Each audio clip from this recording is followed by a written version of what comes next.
chapters 11 through 13 of Holes. First, chapter 11. Stanley returned to his hole. It wasn't fair. Mr. Pendanski had even said his fossil was interesting. He slammed his shovel into the ground and pried up another piece of earth. After a while, he noticed X-Ray had come by and was watching him dig. "Hey, caveman, let me talk to you a second," X-Ray said. Stanley put down his shovel and stepped up out of his hole. "Say, listen," said X-Ray. "If you find something else, give it to me, okay?" Stanley wasn't sure what to say. X-Ray was clearly the leader of the group, and Stanley didn't want to get on his bad side. "You're new here, right?" said X-Ray. "I've been here for almost a year. I've never found anything. You know, my eyesight's not so good. No one knows this, but you know why my name's X-Ray?" Stanley shrugged one shoulder. "It's Pig Latin for Rex. That's all. I'm too blind to find anything." Stanley tried to remember how Pig Latin worked. "I mean," X-Ray went on, "why should you get a day off when you've only been here a couple of days? If anybody gets a day off, it should be me. That's only fair, right?" "I guess," Stanley agreed. X-Ray smiled. "You're a good guy, caveman." Stanley picked up his shovel. The more he thought about it, the more he was glad that he agreed to let X-Ray have anything he might find. If he was going to survive at Camp Green Lake, it was far more important that X-Ray think he was a good guy than it was for him to get one day off. Besides, he didn't expect to find anything anyway. There probably wasn't anything of interest out there. And even if there was, he'd never been what they would call lucky. He slammed his blade into the ground, then dumped out another shovelful of dirt. It was a little surprising, he thought, that X-Ray was the leader of the group, since he obviously wasn't the biggest or the toughest. In fact, except for Zero, X-Ray was the smallest. Armpit was the biggest. Zigzag may have been taller than Armpit, but that was only because of his neck. Yet Armpit and all the others seemed to be willing to do whatever X-Ray asked of them. As Stanley dug up another shovelful of dirt, it occurred to him that Armpit wasn't the biggest. He, the caveman, was bigger. He was glad they called him caveman. It meant they accepted him as a member of the group. He would have been glad even if they'd called him Barf Bag. It was really quite remarkable to him. At school, bullies like Derek Doone used to pick on him, yet Derek Doone would be scared senseless by any of these boys here. As he dug his hole, Stanley thought about what it would be like if Derek Doone had to fight Armpit or Squid. Derek wouldn't stand a chance. He imagined what it would be like if he became good friends with all of them. And then for some reason they all went with him to his school, and then Derek Doone tried to steal his notebook. "Just what do you think you're doing?" asked Squid as he slams his hands into Derek Doone's smug face. "Caveman's our friend," says Armpit, grabbing him by the shirt collar. Stanley played the scene over and over again in his mind, each time watching another boy from Group D beat up Derek Doone. It helped him dig his hole and ease his own suffering.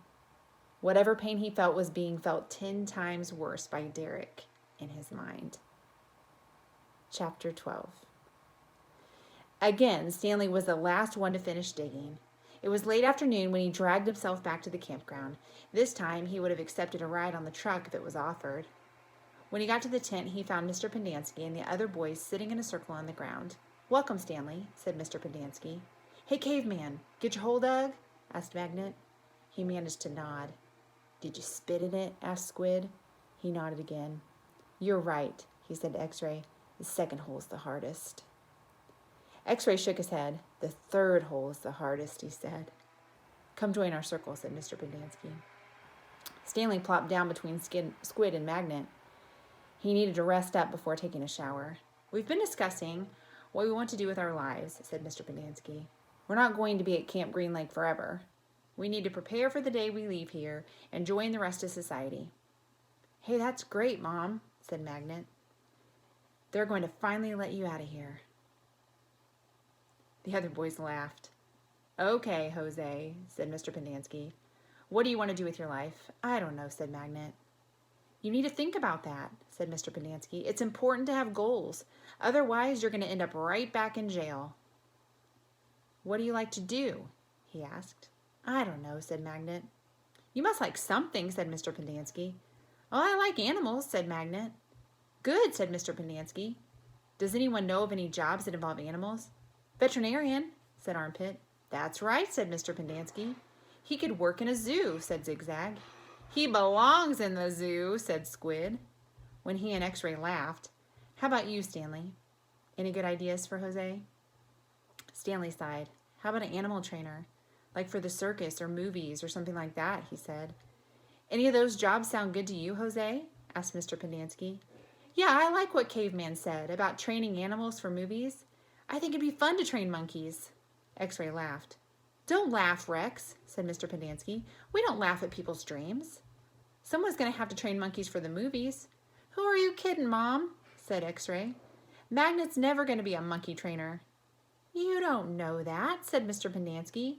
I'm not saying it's going to be easy. Nothing in life is easy, but that's no reason to give up. You'll be surprised what you can accomplish if you set your mind to it. After all, you only have one life, so you should try to make the most of it. Stanley tried to figure out what he'd say if Mr. Pendanski asked him what he wanted to do with his life. He used to think he wanted to work for the FBI, but this didn't seem the appropriate place to mention that. So far, you've all done a pretty good job of messing up your lives, said Mr. Pendanski. I know you think you're cool. He looked at Stanley.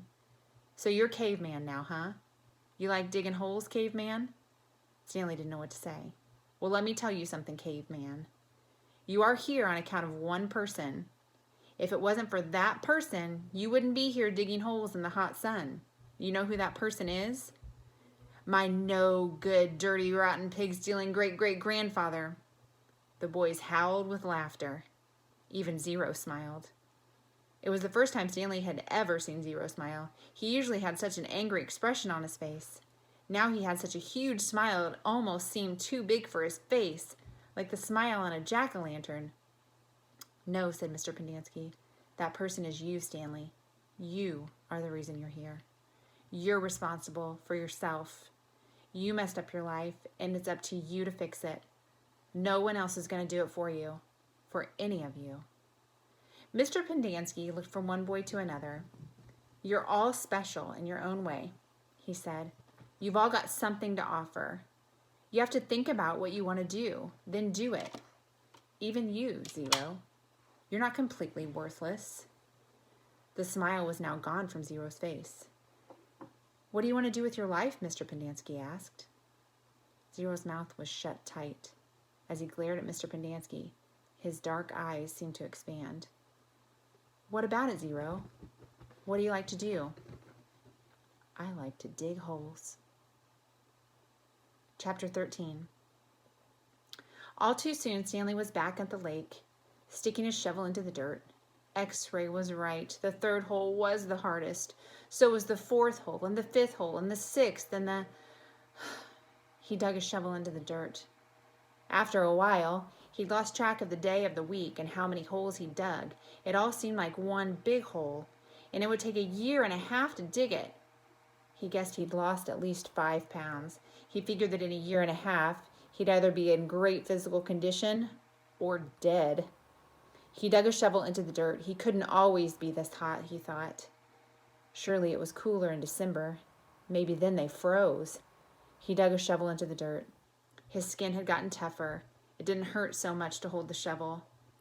As he drank from his canteen, he looked up at the sky. A cloud had appeared earlier in the day.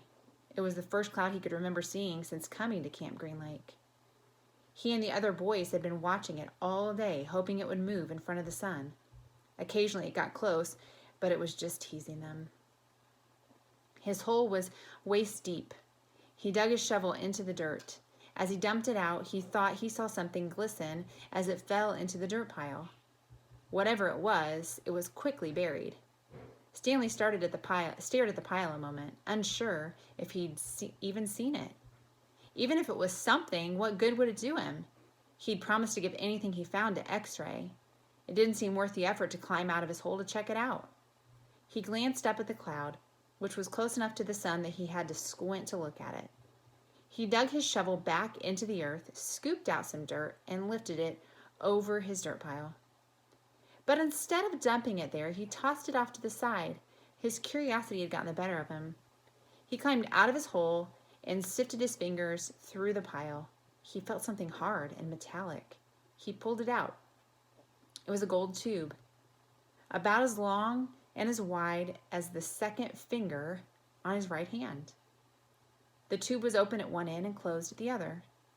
He used a few drops of his precious water to clean it. There seemed to be some kind of design on the flat closed end. He poured a few more drops of water on it and rubbed it on the inside of his pants pocket. He looked again at the design engraved into the flat bottom of the tube. He could see an outline of a heart with the letters KB etched inside it. He tried to figure out some way that he wouldn't have to give it to X-Ray. He couldn't just keep it, but that wouldn't do him any good. Or he could just keep it, but that wouldn't do him any good. He wanted a day off. He looked at the large piles of dirt near where X-Ray was digging. X-Ray was probably almost finished for the day. Getting the rest of the day off would hardly do him any good. X-Ray would first have to show the tube to Mr. Sir or Mr. Pendanski, who would then have to show it to the warden. By then, X-Ray might be done anyway. Stanley wondered about trying to secretly take the tube directly to the warden. He could explain the situation to the warden, and the warden might make up an excuse for giving him the day off, so X-Ray wouldn't suspect. He looked across the lake toward the cabin under the 2 oak trees. The place scared him. He'd been at Camp Green Lake for almost 2 weeks, and he still hadn't seen the warden. That was just as well. If he could go an entire year and a half without seeing the warden, that would be fine with him. Besides, he didn't know if the warden would find the tube interesting. He looked at it again. It looked familiar. He thought he'd seen something like it somewhere before, but he couldn't quite place it. "What do you got there, caveman?" asked Zigzag. Stanley's large hand closed around the tube. "Nothing, just, I think I might have found something." "Another fossil?" "No, I'm not sure what it is." "Let me see it," said Zigzag. Instead of showing it to Zigzag, Stanley brought it to X-Ray. Zigzag followed. X-Ray looked at the tube, then rubbed his dirty glasses on his dirty shirt and looked at the tube again. One by one, the other boys dropped their shovels and came to look. "It looks like an old shotgun shell," said Squid. "Yeah, that's probably what it is," said Stanley. He decided not to mention the engraved design. Maybe nobody would notice it. He doubted X-Ray could see it. "No, it's too long and thin to be a shotgun shell," said Magnet. "It's probably just a piece of junk," said Stanley. "Well, I'll show it to Mom," said X-Ray. "See what he thinks. Who knows? Maybe I'll get the day off." "Your hole's almost finished," said Stanley. "Yeah, so?" Stanley raised and lowered his shoulder. "So, why don't you wait till tomorrow to show it to Mom?" he suggested. "You can pretend you found it first thing in the morning. Then you can get the whole day off, instead of just an hour or so in the afternoon." X-Ray smiled. "Good thinking, caveman." He dropped the tube into his large pocket on the right leg of his dirty orange pants. Stanley returned to his hole. When the water truck came, Stanley started to take his place at the end of the line, but X-Ray told him to get behind Magnet in front of Zero. Stanley moved up one place in line.